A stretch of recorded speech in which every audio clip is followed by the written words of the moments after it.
This report from ITN's Terry Lloyd. Singapore will play host to the first major defense equipment exhibition to be held in the world after the Gulf War. Following on from the Gulf conflict, the best possible showcase for arms dealers, Singapore has become the marketplace for anyone wanting to trade in conventional armaments right through to high-tech smart weapons. Defence Asia is the respectable face of arms selling. Everything needs government approval. Fresh from the Gulf came the British, the Americans and the French, all wanting to boast that their products were now combat-proven. This will be one of the indelible memories of the war, the pinpoint accuracy of the laser-guided bombing systems. Tiled, the thermal imaging airborne laser designator, was the British version, made by GEC Ferranti. It was one of the star attractions of the Singapore show, with the guarantee tried and tested. Ferranti sent their top salesman, Bob Kemp, to head the team pick to find new buyers.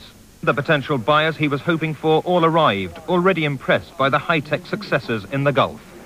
I think from the interest that stems in this region from the Gulf, it's quite obvious that the customers in this region are particularly interested in that type of technology. The smart weapon is definitely, it's come of age. It was, however, the smart selling techniques used by the French which stole the show. They were the biggest exhibitors with 28 stands and more outside.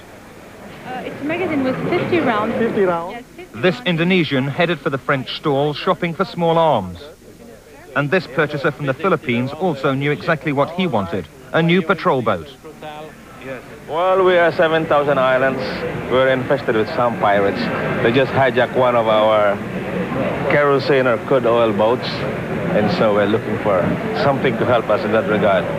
The French just happened to have one berthed nearby. It was the Iris Air Defence coastal patrol vessel armed with anti-aircraft and anti-sea skimming missiles. But there was more to it than that. The Iris is partway through a promotional tour of the South China Seas to show off her unique features. According to her designers, the great difference between this warship and her predecessors is that this one is more like an aircraft. The boat is totally computerized, requiring a crew of just 10 rather than 40. It can detect, identify, track and fire in just 2 seconds. And as an optional extra, the French will fit Exocet missiles to her. They say she's ideal to protect oil installations in the Middle East, but that causes concern over just who France is prepared to sell to. The Middle East spent $154,420 million on arms between 1979 and 89. Iraq was the biggest buyer, spending $47,270 million on weapons.